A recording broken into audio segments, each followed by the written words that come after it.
여러분 안녕하세요. 코로나 시국이 장기화가 되면서 저희가 직접 만나서 이렇게 좀 이야기를 나누면서 이 강의를 하면 좋은데요. 상황이 여의치 않아서 저희가 비대면 강좌를 지금 진행하게 되었습니다. 비대면 강좌를 진행하다 보면 준비하는 사람 입장에서 굉장히 힘들어요. 왜냐면 이게 같이 좀 이렇게 눈도 마주치고 질문도 받고 이러면서 하면 이 강의하기가 굉장히 편한데, 이 비대면 강좌는 진도에 맞춰서 그냥 쭉 나가야 되다 보니까 좀 급해지는 면이 있거든요. 그래서 아마도 들으시는 분들이 너무 좀 빠르지 않나 싶을 정도로 아마 진행이 될 수도 있을 것 같다는 생각이 듭니다. 최대한 제가 조심해서 하겠지만요. 어쨌든 그런 점이 있다는 것을 좀 양해를 부탁드리고요. 제가 사실 어르신들한테 역사 강의를 한다는 거는 저보다 더 오래 살아오신 분들이시고 더 많은 걸 경험하신 분들인데, 이게 제가 무슨 말을 드릴까 이런 사실 걱정이 있습니다. 그렇지만 어르신들이 예전에 책을 통해서 보지 못하셨던 분들이나 어떤 우리가 보기 힘든 기록을 통해서 나오는 이야기들은 흔히 볼 수 있는 것들이 아니기 때문에 그런 것들을 중심으로 좀 말씀을 드리도록 하겠습니다. 우선 제 소개를 좀 드릴 텐데요.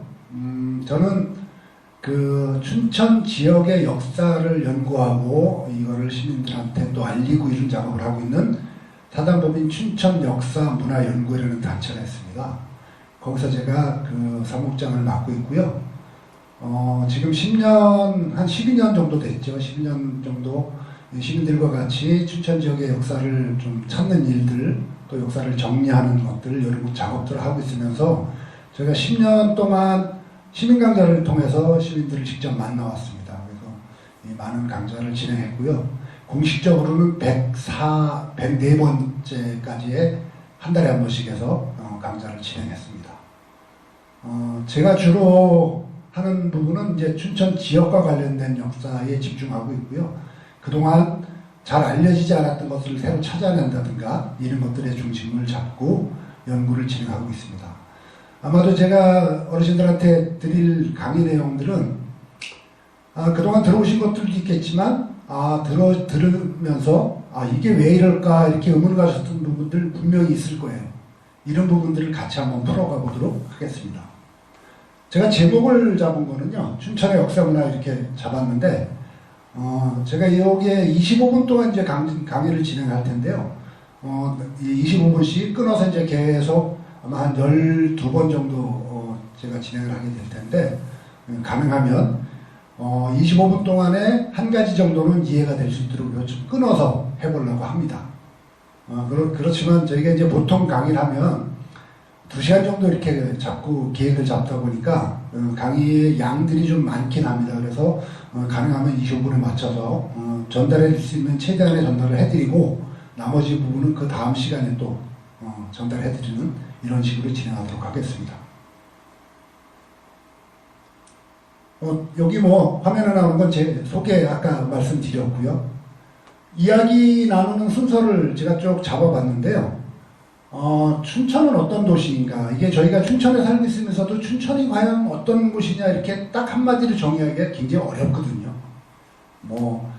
어떤 분들은 춘천을 봄내라고 부르기도 하고, 봄시내라고 하기도 하고, 예술하시는 분들, 특히 이제 시를 쓰시는 분들 입장에서는 이 봄내라는 지명에 대해서 이 봄내라는 게 춘천을 그대로 한글로 부르면 봄춘자에 내천자 되니까 그렇게 그냥 그대로 갖고 온 거거든요. 근데 사실은 춘천에는 다른 뜻이 있죠. 그 봄내 말고 다른 뜻이 있는데 그거는 나중에 이제 말씀을 드리도록 하고요.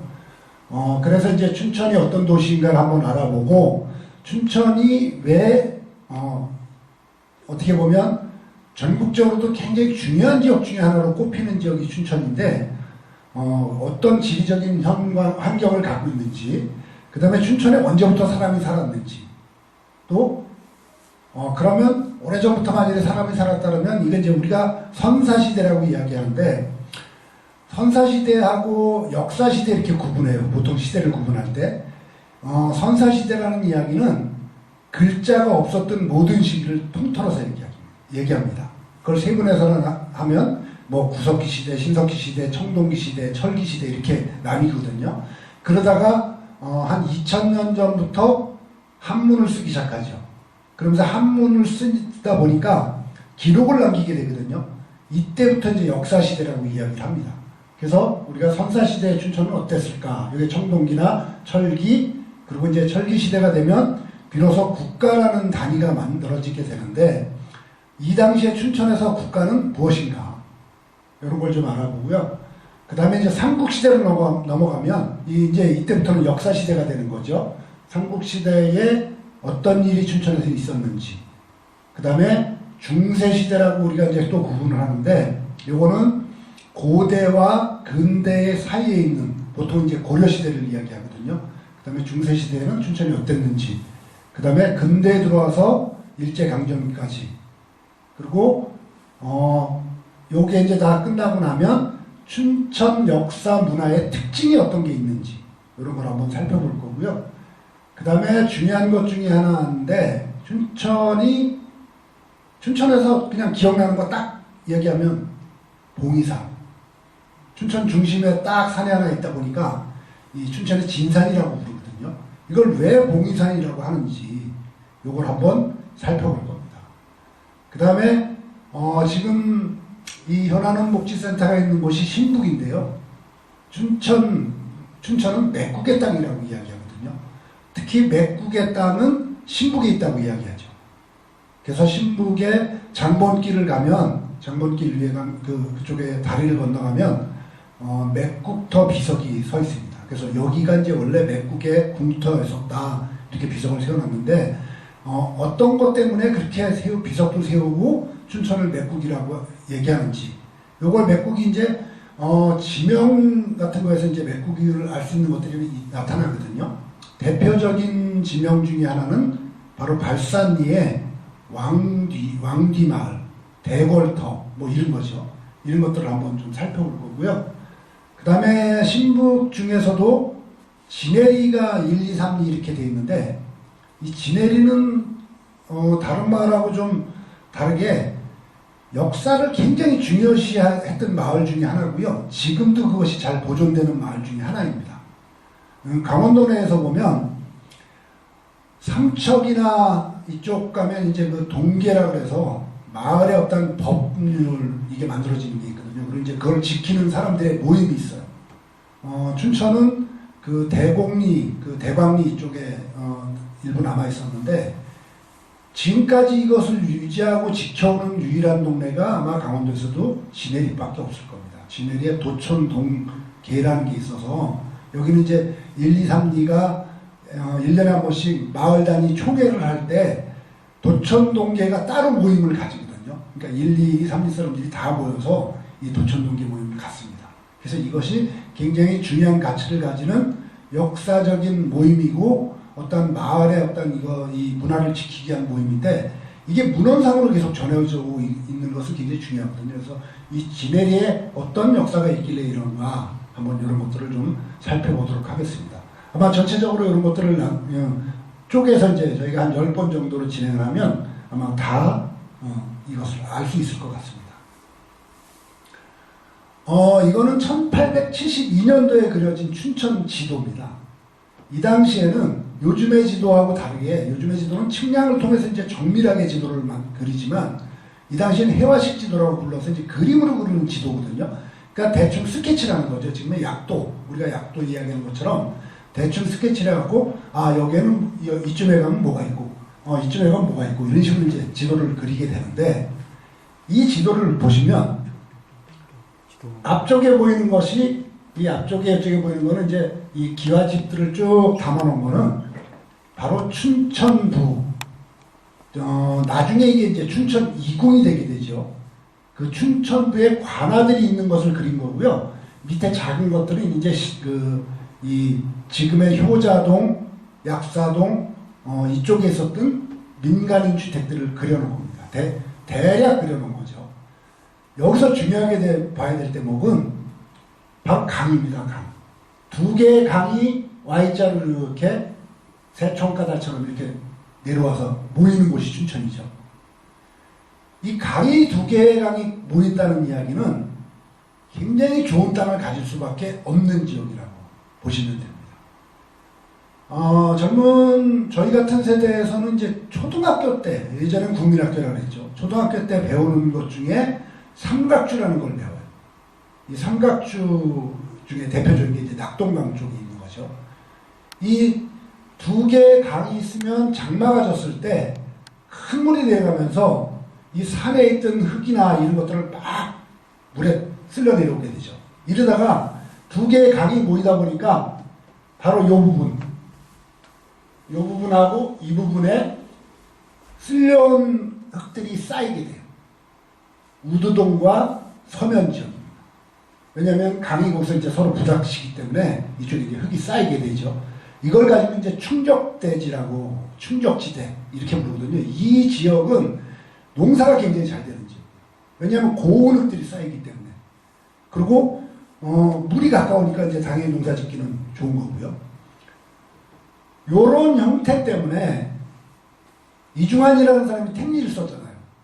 택리를 쓴 이중환이 무엇이라고 얘기했냐면, 조선반도에서 가장 살기 좋은 땅을 꼽으라 그러면 첫 번째는 평양이다. 이렇게 얘기해요. 왜 그러냐면 대동강이 있거든요. 그리고 주변으로, 그 평양 주변은 뭐 백두산도 있고 묘양산도 있고 그렇게 큰 산들이 많이 있다 보니까 이 대동강을 따라서 부유물들이 많은 흙들이 쓸려 내려오게 되죠. 그래서 평야가 넓게 형성된 지역이잖아요. 그리고 두 번째로 그러면 살기 좋은 땅은 어디냐? 바로 춘천이다. 이렇게 얘기하죠. 우두를 가지고 얘기합니다. 우두뻘이라고 우리가 이야기하죠. 그래서 춘천은 옛날부터 살기가 좋았던 곳이에요. 아주 고대로부터. 이런 지형적인 특징을 갖고 있기 때문에. 자, 그런 춘천인데 우리가 생각해 봐야 될 대목이 있어요. 춘천은 지금 대략 그 사람이 살았던 시기가 언제부터냐 따져보면 지금까지 이제 발견된 거는 기록이 제가 아까 말씀드릴 때 2000년 전에 문자가 이제 써지기 시작했다고 했잖아요. 그럼 그 이전의 건 어떻게 하느냐? 알 수가 없잖아요. 문자가 없으니까. 근데 이 과학이 발달하고 이 역사를 연구하는 사람들이 많아지고 또 연구가 많이 진행되면서 이제 땅속을 파보면 여기 지역의 역사가 얼마나 됐는지 알게 됩니다. 바로 유물이라는 걸 통해서, 유적이나 유물, 이걸 통해서 알게 되는데요. 유적이라는 것은 움직이지 않는 어떤 흔적을 이야기하는 거고, 유물은 움직일 수 있는, 우리가 들고 다닐 수도 있는 어떤 물건을 이야기하는 거죠. 땅속을 파보면 그런 유물이 나오기도 하고 유적이 나오기도 하는데, 이 유적이나 유물을 통해서 이것이 몇 년 전에 하던 만들어진 거다, 이걸 알 수 있거든요. 그렇게 추정을 해보면 춘천에서 가장 오래전에 지금까지 나온 겁니다. 앞으로 어떤 게 나올지 모르겠습니다만 지금까지 나온 거로 보면 이제 9만 년 전. 우리가 인간이 살아가면서 1세대를 30년이라고 이야기하잖아요. 그러면 300세대를 지나왔다는 얘기죠. 9만 년 전부터 이미 춘천은 사람이 살았던 곳이다. 이렇게 돼요. 그랬던 춘천인데, 그러면 굉장히 오래된 것들이 춘천에 남아있어야 될 거 아니에요? 서울에 가도 몇백 년 전에 집이 있다 그러고, 저 안동 같은 데 가면 뭐 600년 된 주택이 있다 그러고, 뭐 이런 이야기를 하는데, 과연 춘천에서 가장 오래된 건물은 무엇일 것이냐? 한번 살펴볼 필요가 있죠. 이 좌측에 있는 사진은 100년 전에 찍은 그 소양강인데요. 뒤에 보이는 산이 바로 봉이산의 뒤편입니다. 그리고 거기 가운데쯤에 보면 희미하게 건물지가 하나 보이죠. 좀 더 자세하게 보면 이 건물이 바로 소양정이라는 건물입니다. 일본인들이 찍은 사진이거든요. 그러니까 이 소양정은 적어도 100년 이상은 무조건 넘었다, 이렇게 볼 수 있는 건데요. 이 소양정은 기록상으로는 삼한시대에부터 있었다, 이런 이야기가 있어요. 삼한시대가 언제냐면 삼국시대가 되기 전이거든요. 그러니까 2000년이 넘는 시기에 있었다, 이런데 2000년이 넘었으면 기와집이 아니에요. 기와가 우리가 우리나라에서 사용되게 됐던 거는 그 이유기 때문에 기와집이 아니라고 봐야 될 거고요. 실제로 그때부터 있었는지 모르겠지만 굉장히 오래된 건물 중에 하나다. 그러니까 지금까지 춘천에서 있는 건물 중에 가장 오래됐다고 볼 수 있는 건물은 소양정인데 그 건물이 어떻게 됐냐? 밑에 있는 사진에 보이는 모습이거든요. 1968년도에 봉이산 자락에다가 이렇게 다시 만들었죠. 왜 그랬냐면 사진에 있는 요것이 6.25 때 폭격을 맞아갖고 불이 타서 없어졌어요. 여기서 우리가 하나 생각해 봐야 될 대목이 있습니다. 사진에 보이는 소양정과 이 사진에 보이는 소양정이 같으냐? 아니에요.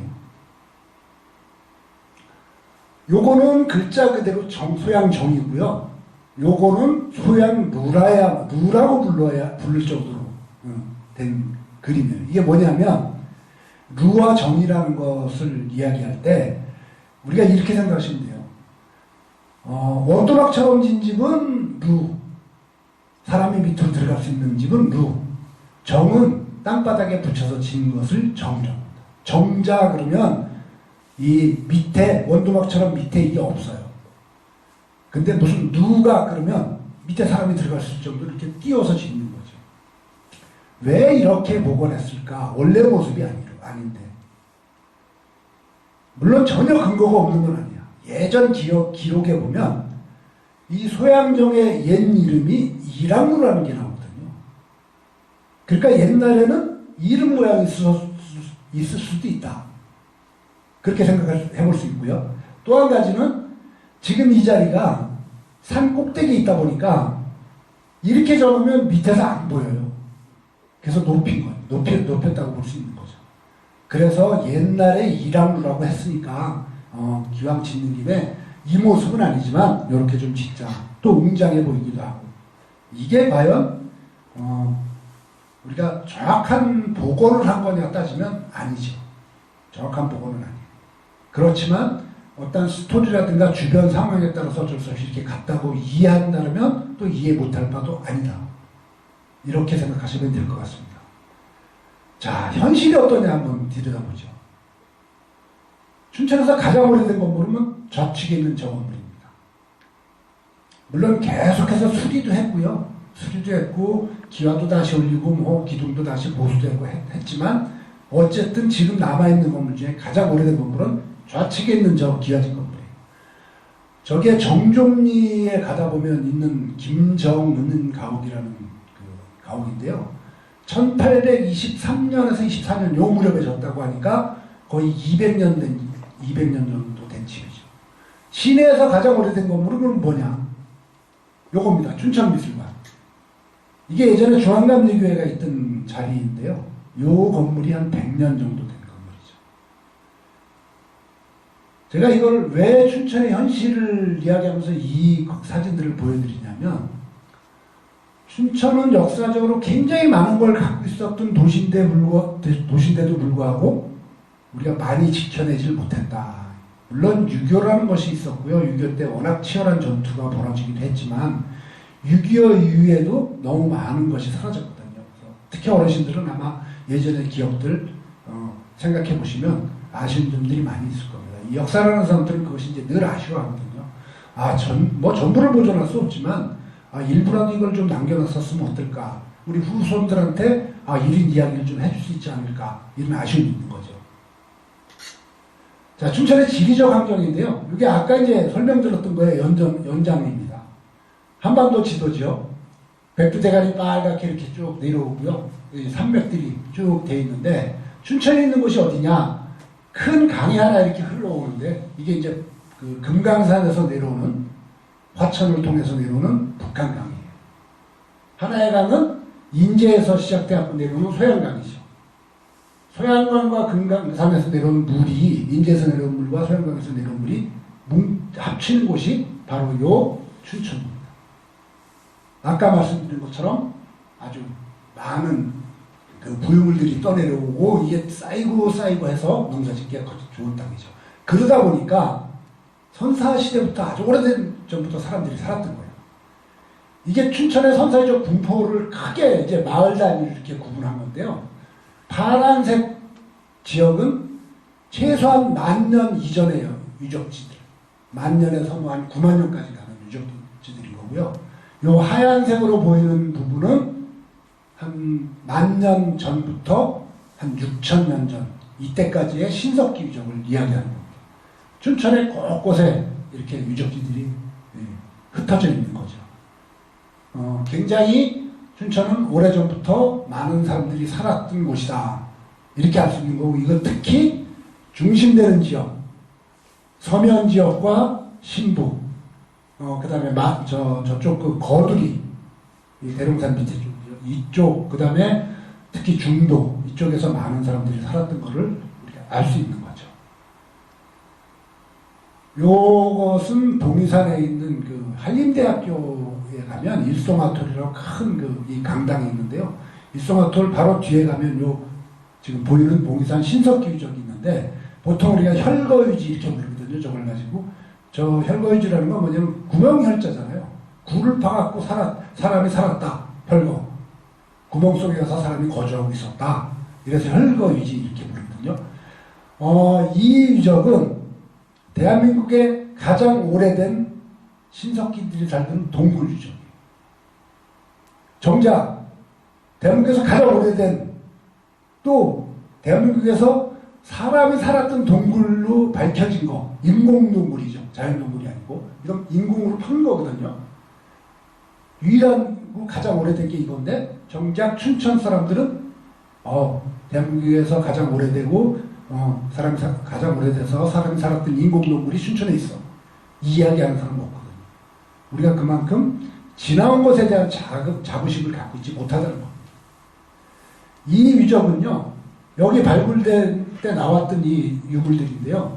뭐 낚시의 도구도 있었고, 그물추도 있었고, 뭐 이런 생활용구도 있었고 그랬는데, 저 위에 보시면 세 군데로 나눠서 사람이 발을 모으고 누워있죠. 굉장히 이게 중요한 거예요. 뭐냐면, 사람이 살다가 그 사는 사람들이 다 죽었어요. 죽고 나니까 이 집을 무덤으로 쓴 거예요. 그래서 이걸 발굴했을 때 요런 모양의 사람 뼈들이 나왔죠.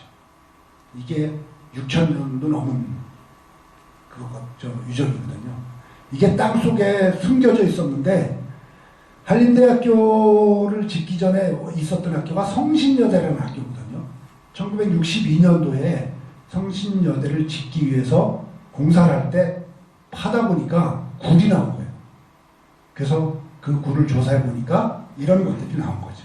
그래서 저렇게 지금 복원해 놓은 겁니다.